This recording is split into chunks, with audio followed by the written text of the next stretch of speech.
لوکا کی انجیل 4 باب 19ویں آیت میں لکھا ہے، اور خداوند کے سال مقبول کی منادی کروں، آمین۔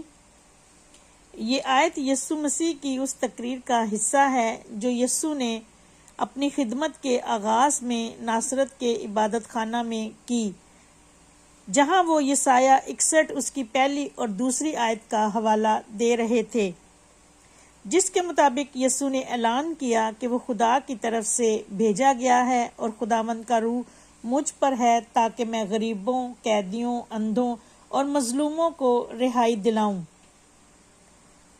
سال مقبول سے مراد وہ وقت یا دور ہے جس میں خدا کا فضل اور نجات لوگوں کے لیے کھل کر ظاہر کیا جاتا ہے۔ یہ پرانے عہد نامہ میں ہر اس 50ویں سال کی طرف اشارہ ہے، یعنی سال یوبلی، جسے خدا نے خصوصی سال کے طور پر مقرر کیا تھا، جس میں بنی اسرائیل خاص شادمانی کرتے تھے۔ اعبار 25 باب اس کی 10ویں آیت کے مطابق لکھا ہے، اور تم 50ویں برس کو مقدس جاننا اور تمام ملک میں سب باشندوں کے لیے آزادی کی منادی کرانا، یہ تمہارے لیے یوبلی ہو، اس میں تم میں سے ہر ایک اپنی ملکیت کا مالک ہو اور ہر شخص اپنے خاندان میں پھر شامل ہو جائے، آمین۔ بنی اسرائیل پر فرض تھا کہ اس سال کے دوران کھیتوں میں فصل نہ بوئیں، قرض منسوخ کریں، غلاموں کو آزاد کریں اور لوگوں کی جائیدادیں اصل وارثوں کو واپس کر دیں۔ لیکن جب ہم عزیزو نئے عہد نامہ کو پڑھتے ہیں، لوکا 4:19 کے مطابق یسوع مسیح خداوند کے سال مقبول کی تکمیل کو اپنی ذات میں ظاہر کرتے ہیں، اور انہوں نے بیان کیا کہ وہ صرف جسمانی آزادی ہی نہیں بلکہ روحانی آزادی بھی لائے ہیں۔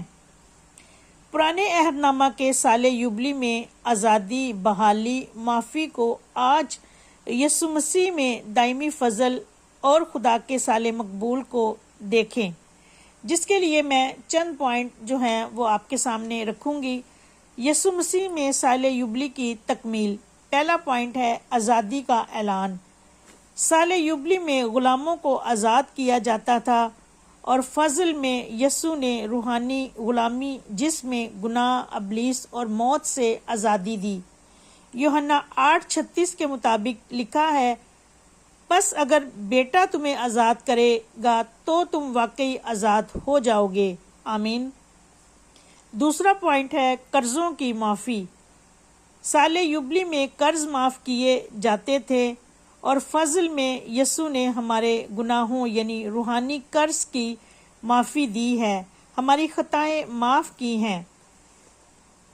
افسیوں 1 باب اس کی 7ویں آیت کے مطابق لکھا ہے، ہم کو اس میں اس کے خون کے وسیلہ سے مخلصی یعنی قصوروں کی معافی اس کے اس فضل کی دولت کے موافق حاصل ہے، آمین۔ اس کے بعد تیسرا پوائنٹ ہے بحالی۔ سال یوبلی میں زمین اور وراثتیں واپس دی جاتی تھیں۔ فضل میں یسوع نے ہماری خدا کے ساتھ تعلق کی بحالی دی۔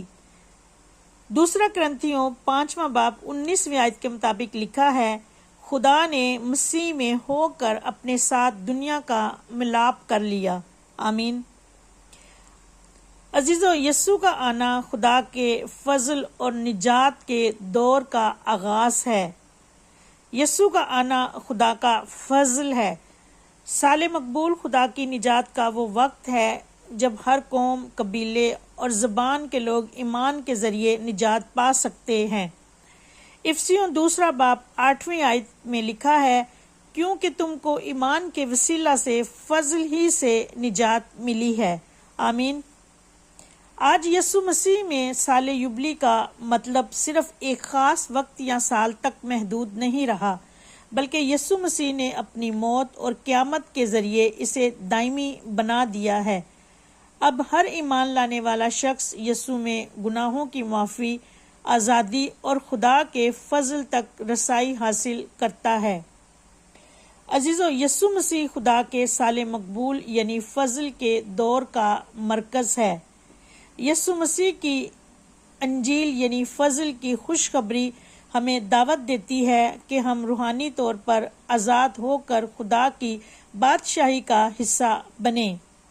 یسوع مسیح خود سال یوبلی کا مکمل اظہار ہے، وہی ہے جس نے جسمانی اور روحانی بحالی، معافی اور آزادی کو ممکن بنایا۔ یسوع مسیح میں خداوند کا سال مقبول کا اعلان حقیقت بن چکا ہے، اور یہ فضل کا دروازہ آج بھی ایمان لانے والوں کے لیے کھلا ہے۔ آمین۔